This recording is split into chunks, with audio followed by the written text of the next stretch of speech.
Bucky Barnes is trying to make a change in the world, but is he ready to enter a heart of darkness the likes of which he never imagined? Well, let's hop into the pages of Winter Soldier issue number 2 and find out for ourselves. Alrighty then, so in the previous issue we were introduced to RJ, a Hydra super assassin with a super infatuation with Winter Soldier. He even modeled his costume after his old Bucky suit. As this issue opens up, we're treated to his very depressing origin story. It seems that Hydra got a hold of him before he was even a teen. We also meet his handler, a particularly cruel and sadistic individual going by the name of Mr.Colt. He orders a feast for breakfast but doesn't allow RJ to eat anything until he's murdered everyone in the restaurant. And then, even after he does, he claims that this slaughter is sloppy before pushing all the food on the floor and forcing RJ to eat it off the ground like a dog. Wow, in just a couple pages, I hate this villain more than I hate just about any new villain I've read about in the last couple years. Good job, Kyle Higgins. Now back in the present, Winter Soldier is still duking it out with RJ after he managed to kill one of the Hydra agents that Bucky was trying to get out of the life. Winter Soldier is pretty hurt and the kid has managed to get the drop on him. Moreover than that, RJ came prepared, packing a vibranium machete which is more than able to cut through Winter Soldier's arm. Luckily, Bucky is a professional after all and is ready to turn even possible defeat into victory. Now once he manages to subdue the kid, Bucky begins the hard work of trying to deprogram him. After all, Bucky sees a shocking amount of parallels between this kid's life and his own. He too was raised in a pretty bad situation and took lives at a very young age that still haunt him to this day. The kid plays tough though. Mr.Colt has his head all turned around and inside out, saying that he's only worthy of love and admiration if he's the very best at what he does, and that is, well, killing. Colt is ultimately able to track Bucky down on his motorcycle, RJ having activated a tracking device in his tooth, and wow, this dude fights in a pure white suit and wields dual nunchucks. Seriously, I know 2019 is still young, but this guy is easily topping the list of brand new villains. Now, Winter Soldier was hurt from the crash, and as such it takes a minute to actually recover. He absorbs quite the beating from Mr. Colt, but it's RJ who might actually end up suffering the worst. Colt is ready to cut the kid loose, saying that he failed his final test and that Hydra has no place for losers. He then, get this, shoots through the kid to shoot at Bucky. Wow, just wow, what a massive, irredeemable heel this guy is. He's getting go-away heat over here. This act of pure disdain proves to be just enough to get Bucky back on his feet. He beats the dude to a bloody pulp. But we get the distinct feeling this isn't going to be the last we're going to be seeing with him. RJ turns around on the dude. Obviously, getting shot will do that to you. Bucky says that he's here to help the kid and even asks him his last name. You won't believe it, his last name is Barnes, RJ Barnes. And just like that, Winter Soldier, a character who begun his illustrious superhero career as a sidekick, just adopted his first sidekick right now as the comic ends. So that was Winter Soldier number 2, and again, I gotta say, Kyle Higgins is on fire with this series. He's got a real direction, and what seems to be a real vision for not only Winter Soldier, but his world as well. Plus, too, the idea of giving Bucky a sidekick, especially such a dysfunctional sidekick like this one, is one of those ideas where you just slap your head and go, how did it take everyone so long to think of this? There's about a million new story potentials that have now opened up for Bucky and this kid. Will he start to reevaluate the time he spent with Cap as a sidekick? Will he try and mentor this kid in a different way, knowing that he's dealing with some real demons? Overall, I really enjoyed this one. I give it a super positive 8.5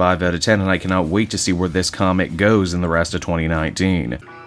Hey there everyone, it's your old pal Cape Joel again, and I want to thank you so much for watching to the end of the video. I hope you enjoyed it, and if you did, why not check out some of these other videos I have available from the channel. Then you can follow me on Twitter and Facebook at Cape Joel, so you're always up to speed on what I'm doing next. And hey, if you really like what I do, you might want to pick up a Cape Joel shirt. Yes, that's right, I have my own merch store over at TeePublic. Check out for great designs like my little Cape Man, stuff from the comic multiverse, fun stickers, in-jokes, we got it all over at the TeePublic store. You can check it out right now, and I will be sure to see you all again next time. Bye-bye.